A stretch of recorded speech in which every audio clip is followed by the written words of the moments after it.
Phenom, Alyssa Valdez. Wow. Oh my gosh! Pilit natin siya. Pero kasi lagi akong guest niya. Ako yung interview niya. So ako yung in charge. Talaga ba? Parang natatakot na ako. So, gantihan na ba to? Oo. Dati kasi siya yung I interviewer. cannot wait. Yeah. Okay. Yung tingin niya sa atin. Parang relax lang tayo, Yeah. First of all, congratulations. Oh, Grabe. champion. Diba? Grabe yun. Talagang, May iba pa bang feeling? Kasi Na parang itawid. hindi ba sanay na sanay ka na? Yung parang pag tinawag na champion, grabe. Iba-iba kasi. Talaga Most ba? especially this conference. Parang it wasn't like the usual way of winning. Parang talagang Uphill. challenge in kami. what sense? A lot. In terms Bakit of, hindi usual way? well, first of all, first time ulit namin magkasama-sama ng buo talaga as a team. Kasi may mga galing SEA Games, national team. Injuries. So talaga lahat, first time ulit namin Ngayon, maging healthy and intact. 100% as creamline. So parang the challenges in terms of making sure na the chemistry is there. So yun yung isa sa mga naging struggle din namin. Kinapa niyo pa yun? Oo, nagkapaan pa kahit magte-10 years na kami magkakasama. Wow, ganun ba yun? Tsaka as a team, siya yung team captain. Pero parang- nawawala ba yung chemistry kahit 10 years na? I mean, syempre, we grow up. Iba rin yung ugali. Kahit yung ugali nakaka-affect ng Well, I think yung Ng growth dynamic. kasi, syempre, tas may mga dumadating din ng mga rookies. So, iba-iba na to Correct. integrate everybody. So, to be in a team with 21, 22 Women. girls, women. Oo.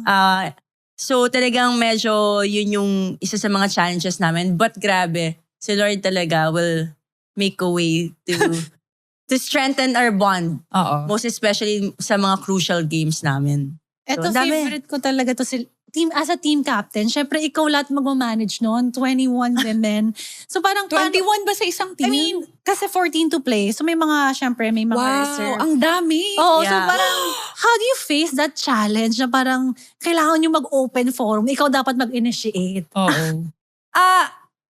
Ako kasi, I feel like in the team, lahat kasi leaders talaga, lahat team captain sila nung nasa college sila. So, I really value their inputs, their voices. So, I would always ask their mga advice kung ano ba yung dapat gawin na at that point in kung ano nangyayari sa team. So, talagang ako, I respect everybody in the team. Binibigyan mo ng voice lahat. Yes. From my experience. Talaga? Kasi lahat bida-bida, girl. Talaga? Lahat bida-bida. So, alam mo yun, a good leader is not always the one who leads, but Oo.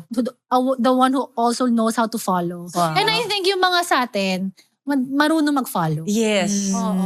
I am so lucky, honestly. Talaga, Sobrang kaya. babait. ng Oo mga- naman, hindi naman one-man team ang championship, di ba? Yes. Kailangan talagang buhat All ng lahat together. yan. Yes. Oo. Team effort. Pero, since high school, college, ngayon, sikat, sobrang sikat. Hindi mo ba na-miss Oo. ever na maglakad tapos walang nakakilala sa'yo? Hindi mo nakakamiss yun, yung just to be unknown. To be fair, alam to ni Mama Phil, hindi kasi ako masyado malabas talaga. Talaga? Or baka naman hinder na yun nga kasi nga iniisip mo lagi, No, ever pictorial since, you na know lang. what, nung high school ako, I remember, I would just go to training, school, tas training. Ganun That's lang it. talaga. Parang, weird, pero yun yung, may satisfaction na ako in life. Parang ganun. Parang okay na ako even if hindi ko na-explore yung ibang bagay. Basta, I'm settled na natututo ko sa volleyball. That's me when I was in high school. Nung college naman, I think it was so much different because the camp was so nice in Ateneo. So I got to go around. Yun yung piece talaga home namin in Ateneo. Dormer ka kasi. Oo. Kaya nasa Pero hindi school na lang kami. lumalabas to. Pero may one time, nag-brunch kami. Oo. May mga lalaking nakatayo dyan. Ano kung nandyan? Yung pala, hinintay kami matapos, magpapapicture sa kanya.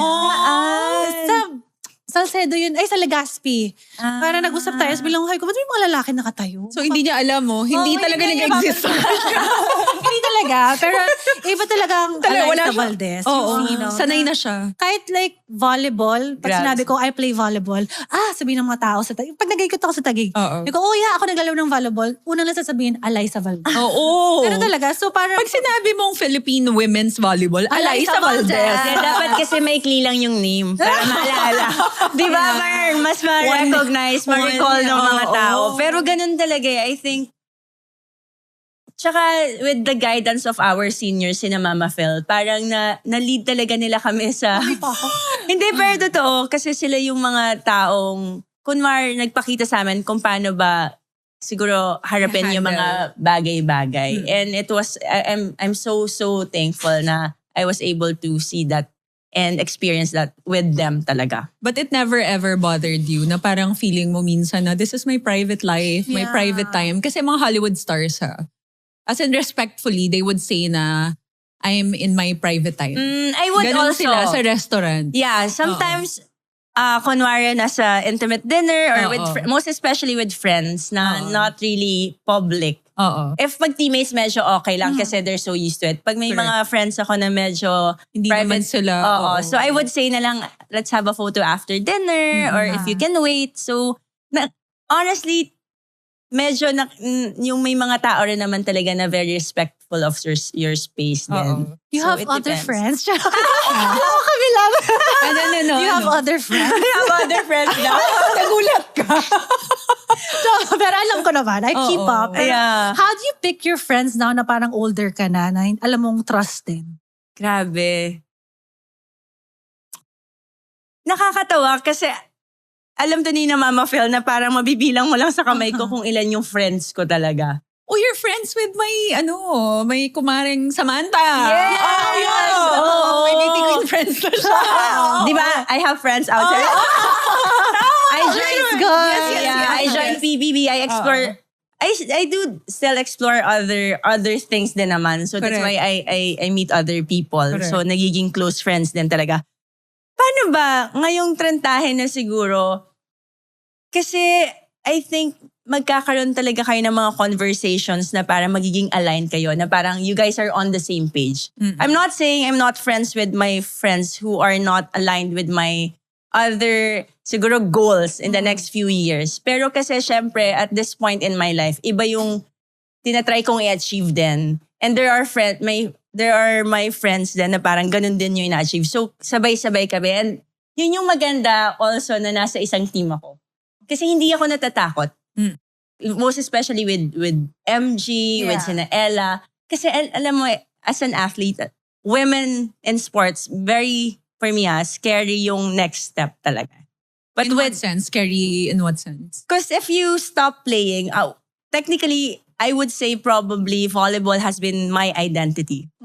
And if I think about the future, volleyball is not technically part of it. Not playing. So it's just so hard to process all those things. But with my teammates na alongside na same kami ng pinagdadaanan and same ng pupuntahan. Kasi may timeline Oo naman. Lahat, di ba? At mabilis ang timeline ng athletes. So, Especially with age. Akala mo kung 30 ka na, pa-retire ka na. Pero di pa. pag Pero di ba, ganun before, yung sinasabi nila pag nasa early 30s na daw ang athletes, pababa na Yun nga yung performance. Pero pinatunayan na Lebron na hindi. Hindi, Hanggang Oo 40 nga eh. Parang ano ba yung goal goal niya? natin? Sa laro niya pa yung anak. Anak niya. Diba? Yun ba yung goal natin, Mama Phil? Tapos na. Eto, tuwan-tuwa nga siya, nag-graduate na siya. graduate. Pero yun nga, I think it's hard for us athletes to ihiwala yung sariling identity natin kung sino tayo. Kasi kung wala na, sino tayo? And nakakakaba din yung what's next, ha? Yeah. Diba? Most especially, I think, for the past 20 years, I've been doing volleyball. I put my whole life. Decades, no? I put Grabe. my whole life in volleyball. Ilang years ka ng pro? Magti-10 na next year. Yeah. I started when I was like 12 years old in UST. And now, yes, more than, plus 30. Not, Professional volleyball. Professional, 10. magti-10 na. With Creamline. Teammate ko dati nung high school to ganun-ganun pa siya. Ganun lang siya. Paano? Wala, parang Tahimik Payat. lang. Teammate ko si Mama Phil nung high school. Palarong Alam mo, pambansa. ako yung nagbibigay ng tubig kay Mama Phil. Talaga? Ako yung nagbibigay ng towel kay Mama Di Phil. pa siya phenom. Kasi nung nagkasama kami, Kasi sobrang amazed talaga ako nung sa kanila. nagkasama naman kami dati sa sa isang fashion magazine. Ay, wait lang. Ang quiet niya. Ang nakakatawa, sorry, MJ. Galing, nagbi-beach volleyball ako doon, Mama Phil. Can you just imagine, may shoot kami sa... Grabe talaga yung kulay ko. I mean, I love my color. I love my color. But Pero iba yung tulog level. Sunog talaga. So pag nakita niyo yung picture ko noon, wag niyo naku, baka ibalik niyo. Grabe talaga, hiyang-hiya ako. Kaya siguro tahimik ako noon time. Hindi, pero tahimik lang din talaga ako. before. Patahimik lang din to sila. Oh, kaya nga sabi ko, hindi ba quiet si Phil? Sabi, hindi si Eliza, sabi, hindi nagpa-podcast yan. Talaga ba? Parang yung memory ko kasi sa kanya, yung parang, hindi talaga siya nagsasalita. Oo nga, no? Oo. Pero I did see you grow up. Pero in your Oo 20s, nga. college, better now, parang nung 30s ka, nag-bloom ka talaga. Oh, You know na how to carry yourself. So what did you change or anong natutunan mo na mga beauty stuff? Wow, Taking care of beauty stuff. I love it. Taking care of yourself. Ganun. Well, definitely taking care of myself. After I got injured when I was 29, parang I had to see volleyball in a different perspective na. So doon na rin talaga nag-iisip, paano aalagaan yung sarili? Recovery, important na. No? Longevity natin. Aalagaan ang sarili talaga in terms of paano ko pa ma-extend yung playing years ko, Correct. paano ako makikipagsabayan sa mga bata. So yun. I'd say I'm very blessed kasi I'm surrounded talaga by good people. So nalilid talaga ako sa mga, siguro tamang tao din na makakatulong sa akin. Pero in terms of mga pag-aalaga sa sarili, alalayo pa ba tayo? Kanina ako matututo. Mama Phil, kay MG, sobrang key kila din. Grabe, as in, it's just so funny just to share in Creamline in the morning, nandun pa si Mama Phil. Talagang mag-uusap yan ng mga stuff na ilalagay sa face, oy, meron akong bagong nabili. Yeah. Alam mo, very effective to. Talaga. Sa Creamline naman, ang pinaka nakakatawa, na-influence namin lahat. Like kung ano yung So, lahat gagamitin ng isa, magta-try. gagamitin niya ng lahat. Kahit pabango, ganyan. So, ganyan. So, I think it's actually a nice environment din talaga sa Creamline na parang hindi yung, ay, meron siyang ganito, hindi ako bibili. It's more, may ganito siya, oh my God, itatry ko din. Yeah. So, it's Or so kaya bibigyan ka nice. pa niya. Oo. Si Bibigyan Mama Phil, ganyan lagi.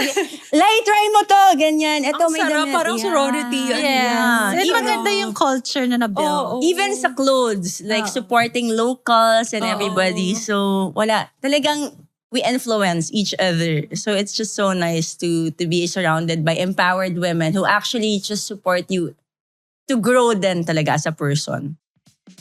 If this episode made you laugh, think, or suddenly text your friend, "Are we doing life right?" You're in the right place.